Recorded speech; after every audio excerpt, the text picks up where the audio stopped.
Hello everyone, ఈ వీడియోలో మనం హెచ్పిఎల్సి కాలమ్స్ గురించి చెప్పుకుందాం. సో హెచ్పిఎల్సిలో వర్క్ చేసే వాళ్ళందరికీ కూడా ఈ హెచ్పిఎల్సి కాలమ్స్ గురించి ఒక ఐడియా ఉంటుంది.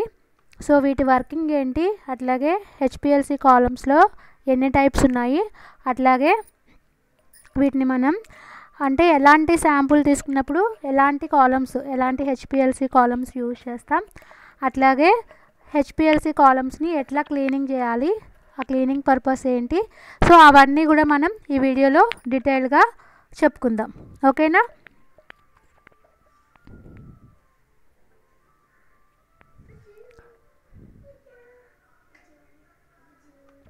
సో హెచ్పిఎల్సి కాలమ్ వచ్చేసి మనకి స్టెయిన్లెస్ స్టీల్ తోటి, గ్లాస్ తోటి తయారు చేస్తారు. మీరు అందరూ హెచ్పిఎల్సి కాలమ్ని చూసే ఉంటారు. అంటే క్యూసీ డిపార్ట్మెంట్లో హెచ్పిఎల్సి యూజ్ చేసే వాళ్ళు కాలమ్ని చూసే ఉంటారు కదా.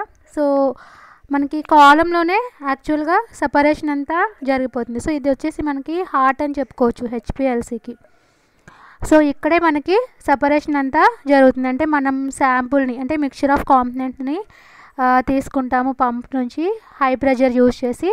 సో అది మొబైల్ ఫేజ్ నుంచి స్టేషనరీ ఫేజ్లోకి వెళ్తుంది. సో స్టేషనరీ ఫేజ్ తోటి ఇంటరాక్ట్ అయ్యి సో ఎడ్జార్బెంట్స్ వల్ల అంటే ఎడ్జార్బెంట్స్ మీద బేస్ అయ్యి ఫాస్ట్గా అంటే ఎక్కువగా ఎడ్జార్బ్ అయ్యాయి స్లోగా ట్రావెల్ చేస్తాయి, అట్లాగే తక్కువగా ఎడ్జార్బ్ అయ్యాయి ఫాస్ట్గా ట్రావెల్ చేసి మనకి సపరేషన్ అనేది జరుగుతుంది. సో ఇది కదా ప్రాసెస్, మనకి కాలంలో జరిగే ప్రాసెస్. సపరేషన్ అంతా కూడా కాలంలోనే జరుగుతుంది. సో ఆ కాలంలో మనకి స్మాల్ పార్టికల్స్ ఉంటాయన్నమాట. సో వాటిని ప్యాకింగ్ అంటాం. సో మనం హై ప్రెషర్ పంపించి అంటే హై ప్రెషర్ని యూజ్ చేసి పంపించిన శాంపుల్స్ని నార్మల్ ఫ్లో రేట్స్లో పంపిస్తాయి అన్నమాట ఈ ప్యాకింగ్ వల్ల, కాలంలో ఉన్న ప్యాకింగ్.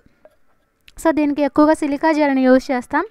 సో ఈ ప్యాకింగ్ మెటీరియల్స్ కోసం మనకి హెచ్పిఎల్సి కాలము స్టేషనరీ ఫేజ్ అంటే అందులో యూజ్ చేసే స్టేషనరీ ఫేజ్ని బట్టి మనం 2 టైప్స్గా దీన్ని క్లాసిఫై చేస్తాం అనమాట. ఒకటి నార్మల్ ఫేజ్ హెచ్పిఎల్సి, ఇంకొకటి వచ్చేసి reverse phase HPLC. So normal phase హెచ్పిఎల్సిలో మనం స్టేషనరీ ఫేజ్ కింద పోలార్ యూజ్ చేస్తాం.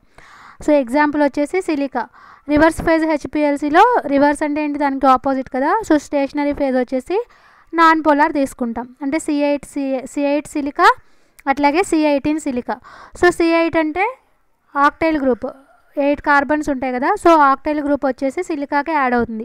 C18 అంటే octadecyl group attached to silica. So మనకి ఇక్కడ స్టేషనరీ ఫేజ్లో పోలార్ అనుకోండి, మనం ఎక్కువగా రివర్స్ ఫేజ్ హెచ్పిఎల్సిని యూజ్ చేస్తాం ఇండస్ట్రీస్లో కూడా. సో మనకి స్టేషనరీ ఫేజ్ వచ్చేసి నాన్ పోలార్ తీసుకుంటాం. సో అట్లా నాన్ పోలార్ తీసుకున్నప్పుడు మనం తీసుకున్న మిక్చర్లో పోలార్ కాంపోనెంట్స్ ఉన్నాయనుకోండి, ఆ పోలార్ కాంపోనెంట్స్ స్పీడ్గా ఎడ్జార్బ్ అవ్వవు కాబట్టి, అంటే స్లోగా ఎడ్జార్బ్ అవుతాయి కాబట్టి అవి ఫాస్ట్గా ట్రావెల్ చేసేస్తాయి. ఫాస్ట్గా ట్రావెల్ చేసేసి సపరేట్ అయిపోతాయి అనమాట, ఇల్యూట్ అయిపోతాయి. సో అట్లా కాకుండా పోలార్ అనుకోండి, పోలార్ మధ్య ఇంటరాక్షన్స్ ఉంటాయి కాబట్టి అవి స్లోగా ట్రావెల్ చేస్తాయి అన్నమాట. సో ఈ విధంగా సపరేషన్ అనేది జరుగుతుంది. సో మనకి రేంజ్ హెచ్పిఎల్సి కాలం యొక్క రేంజ్ ఎక్కువగా మనం 100 to 250 mm ఉన్న కాలమ్స్నే ఎక్కువగా యూజ్ చేస్తాం. అంటే రిక్వైర్మెంట్ బట్టి, అంటే మనకి ఎక్స్పెరిమెంట్కి ఎలాంటి కాలమ్స్ యూజ్ చేయాలో ఆ రిక్వైర్మెంట్ బట్టి మనం వీటిని యూజ్ చేస్తూ ఉంటామన్నమాట. వీటిలో స్మాలర్ కాలమ్స్, లాంగర్ కాలమ్స్ ఉంటాయి. స్మాలర్ కాలమ్స్ ఏంటంటే మనకి రిటెన్షన్ టైము ఎక్కువగా ఉన్న వాటికి యూజ్ చేస్తాం.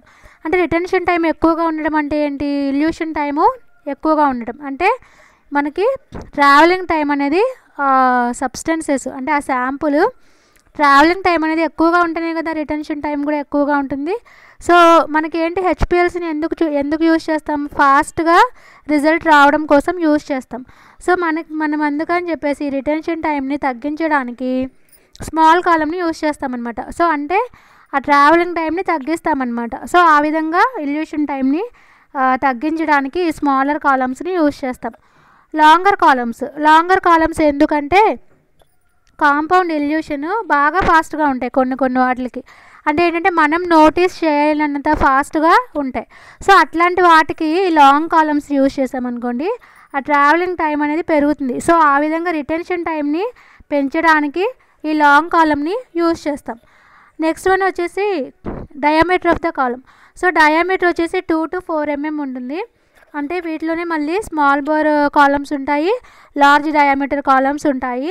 సో స్మాల్ బోర్ కాలమ్స్ అంటే ఏంటంటే ఇంటర్నల్ డయామీటర్ అనేది తక్కువగా ఉంటుంది. సో వీటిని యూజ్ చేసినప్పుడు మనకి షార్ప్ పీక్స్ అనేది వస్తాయి, బ్యాక్ ప్రెజరు ఎక్కువగా ఉంటుంది.